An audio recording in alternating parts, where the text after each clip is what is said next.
God created us sexually. Like, we are sexual beings, and that means that we're going to have sexual thoughts, sexual dreams, and all kinds of things. And I think the most important thing is to understand that it's what you do with these thoughts, with these dreams, that matters.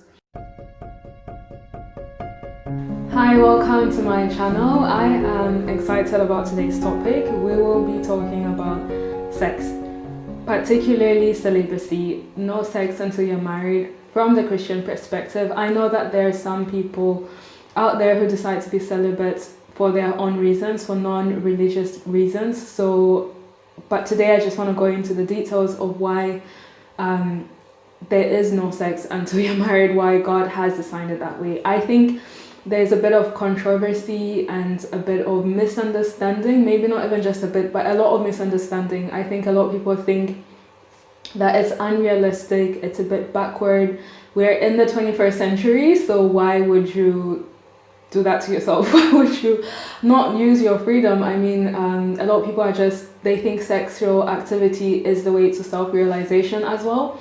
So yes, like, why did God design it that way? Why do we as Christians believe and think that sex is actually exclusive to marriage? So I have my Bible with me, so you will see me looking down from time to time because I'll be reading a couple of verses. So today's video is actually, I think I'm saying a lot also, but please forgive me. So today's video, oh my goodness. So today's video is the first in 3 parts. So, okay, now I realize I'm saying so a lot of times. Today's video is the first of 3 parts, and I'm excited for the other parts as well, so I hope you are tuned in for them. I have something special coming up. However, getting back to the topic, why did God design it that way? I will read a verse from 1 Corinthians chapter 6, verses 15 to 16. So the context here is that Paul is writing to Christians in Corinth. What was happening was that some were still going to temples where they had temple prostitutes, and Paul was practically telling them that you shouldn't be doing that, because what you're doing, the sex that you're having with them, is not just a physical act, it's more than that. So let's have a look at that verse. And it reads, "Don't you know that your bodies are members of Christ? Should I therefore take the members of Christ and make them members of a prostitute? Never. Don't you know that whoever is united to a prostitute becomes one body with her? For it is said, the two shall be one flesh." So practically what Paul is saying here is that, yes, your bodies are coming together, but you're also becoming one flesh. And that understanding in the Bible is that sex is more than just a physical thing. You are uniting yourselves also in the spiritual realm, like you are actually becoming one person. So we also know that in Christianity, people become one person when they are married, when they actually have sex, whereby God says in his word in Genesis, the first marriage was between Adam and Eve, and in there God says that, "Therefore a man shall leave his mother and father and cleave to his wife, and the two shall be one flesh." So it's a uniting of people. It's such a great commitment that cannot just be, that is exclusive to marriage. It's in marriage when people come together socially, economically, physically, legally, in so many levels. They're really united on all kinds of levels. And here Paul is literally saying that, why would you do that with a prostitute? Like, you know that when you're going to have sex with a prostitute, you're not going to be united or committed to each other on all those levels. So don't do that. And it applies today as well. A lot of people are having sex without being married. People are sleeping together just as boyfriend or girlfriend, or they're engaged or whatever, and they have not made that commitment. They have not literally said to each other that I belong to you and you belong to me, because that's literally what marriage is. You are setting yourself apart for that one person. So instead, when you are having sex and you're making this commitment to a person, you're actually telling them that I belong to you, but then you break up, and then you go into another relationship, you do the same thing. Eventually, when you come to marriage, you won't be as trusting with somebody you should be married to for the rest of your life. So then it plays backwards. So something that should be uniting you is actually going to instead bring about all kinds of issues. We also see this happening when people do one night stands. So although people think a one night stand, yeah, we're just meeting together, we're sleeping together, and that's just it.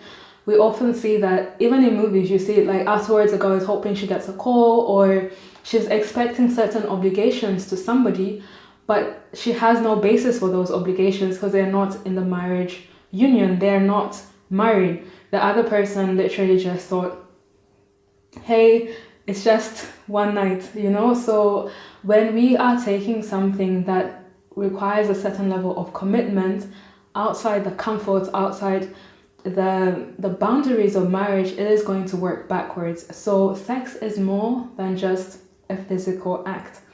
And then on top of that, sex is also more than just an appetite. So a lot of people also compare sex to food. They're like, yeah, like it's an appetite, it's a desire, it's natural, so you should satisfy it. But honestly, like, we cannot compare sex to food or breathing, because unlike not eating and unlike not breathing, when you don't have sex, you're not going to die. I have still yet to meet somebody who died because they didn't have sex. So we cannot say that it is a natural thing that just needs to be satisfied, because it is not in that same category as food. And so you can wait until you're married to wait to have it. And sex also is not everything. I think we put too much value right now in society on sex.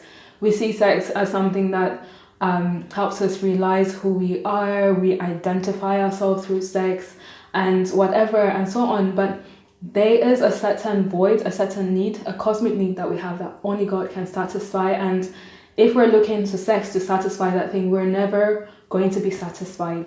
So those are really the main reasons I could think of. I must say that when I was growing up in church, no one really took the time to explain that, and I only came to know these reasons when I was dating my husband and we decided to read a book called The Meaning of Marriage. I recommend everyone to read that book, whether you're single, you're engaged, you're married, whatever part you find yourself in, that's a book for you to read. It's so eye-opening. It's not just enough to tell people don't have sex because it's a sin. Like, don't have sex before marriage because it's a sin, and you're gonna get STDs and all those things. You can still get STDs when you're married, because some people, you know. But yes, I think the most important thing is to realize that it is more than just a physical act. It requires you to be at a certain level of commitment, a certain level of maturity that is only common in marriage. And if you go ahead and have sex out of marriage, you realize that it actually starts to work backwards. Instead of enabling you to be trusting the other person, you're going to have to put up a guard, and when you eventually marry, it won't work for your good. So now that you understand why God intended it that way, I think then we can go to the how. So there are a lot of techniques that people use, and to be honest, I'm not going to say that one is right and one is wrong. But I think the most important thing is to actually be convicted. So how can you actually wait until you're married to have sex? Is first of all to have the right convictions, to actually stand by your principles. Because, excuse me, if you think, it's just, we just don't have sex, and you actually don't understand why, the intention behind it, you will not stand. But if you really are convicted, if you really know why God designed it that way, if you are convicted and certain that indeed sex is just more than just a physical thing, then when you're tempted, you will be able to stand your ground.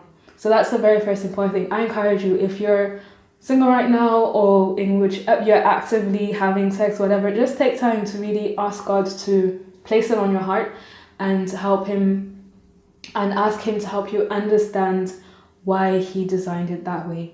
And then a second thing of how can that even be possible is to also understand that God created us sexually. Like, we are sexual beings, and that means that we're going to have sexual thoughts, sexual dreams, and all kinds of things. And I think the most important thing is to understand that it's what you do with these thoughts, with these dreams, that matters.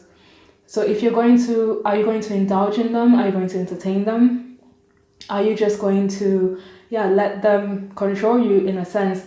And so when you do understand that I am a sexual being and I will have these thoughts, but I can decide to either indulge in them or not. However, if you do indulge in them, you do also need to understand that there is grace. We have a gospel of grace. We are not saved because of the good things that we do. However, that does not give you a license to just go on and entertain these thoughts. For we also read that we have died to sin, so why should we continue living in sin? So I want to encourage you, and to anyone else who didn't know about it, like to encourage you to go further into this topic and also just make it more personal. I am excited for the next one. Before I went into the next video, which will be more of a Q&A, I wanted to first set up the background, set up the understanding of why it is the way it is. So I hope you enjoyed this video and stay tuned for the next one.